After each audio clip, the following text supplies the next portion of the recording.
لیے ہے خلد کا ٹکڑا میرا وطن، میرے لیے ہے خلد کا ٹکڑا میرا وطن، میرے لیے ہے خلد کا ٹکڑا میرا وطن، میرے لیے ہے خلد کا ٹکڑا میرا وطن۔ شفاف مثل آب ہے سترا میرا وطن، گویا کہ آسمان سے اترا میرا وطن، شفاف مثل آب ہے سترا میرا وطن، گویا کہ آسمان سے اترا میرا وطن، جب یہ تو امتحان سے گزرا میرا وطن، کچھ یوں بساط دہر پہ بکھرا میرا وطن۔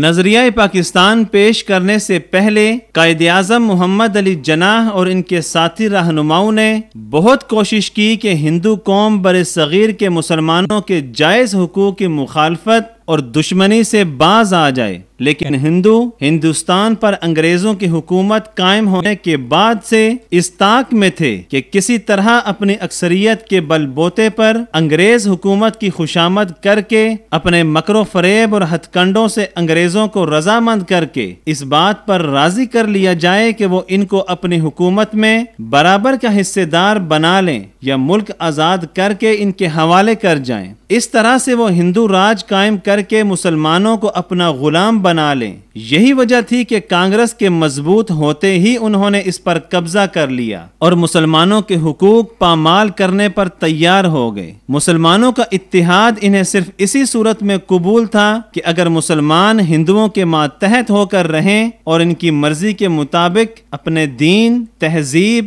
رسم و رواج، زبان سب سے ہاتھ دھو بیٹھیں، جو ظاہر ہے کسی طور پر ممکن نہ تھا۔ آخر قائد اعظم محمد علی جناح نے اپنے ساتھیوں سے مشورہ کر کے طے کیا کہ مسلمانوں کی ایک علیحدہ اسلامی ریاست قائم کرنا ضروری ہے۔ چنانچہ 23 مارچ 1940 کو تاریخی شہر لاہور میں مسلم لیگ کا ایک شاندار جلسہ قائد اعظم کی زیر صدارت منعقد کیا گیا، جس میں مصور پاکستان علامہ محمد اقبال نے مسلمانوں کی ایک علیحدہ اسلامی ریاست قائم کرنے کا مطالبہ پیش کر دیا۔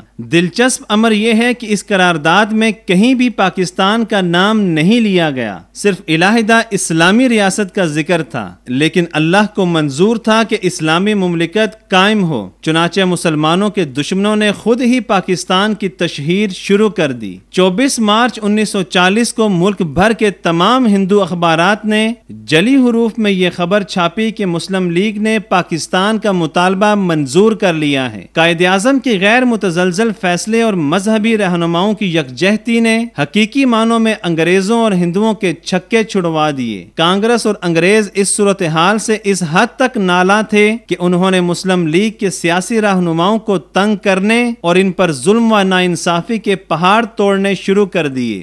مسلم لیگ کے نامور رہنماؤں کی گرفتاریاں عمل میں لائی جانے لگیں۔ حکومت نے جبر و تشدد کی انتہا کر دی۔ اخبارات کو شاہی حکم دیا گیا کہ وہ مسلمانوں کے جلسوں کی ایک سطر بھی نہ چھاپیں۔ پولیس کو سختی سے ہدایات دی گئیں کہ وہ مظاہرے کرنے والے مردوں، عورتوں اور بوڑھوں پر بلا رعایت جس طرح بھی ممکن ہو سکے مظالم ڈھائیں، لیکن مسلمان عہد کر چکے تھے کہ جس طرح بھی ممکن ہوگا ہر طرح کی قربانیاں دیں گے، سر کٹائیں گے، لیکن اب مزید غلامی کی زندگی نہیں جئیں گے۔ بالآخر مسلمانوں کی محنت اور قربانی رنگ لائی، نظریہ پاکستان کا خاکہ کاریگر ثابت ہوا اور 14 اگست 1947 کو دنیا کے نقشے پر پاکستان مدینہ منورہ کے بعد پہلا ملک بن کر ابھرا جو خالصتاً اسلام کے نام پر حاصل کیا گیا۔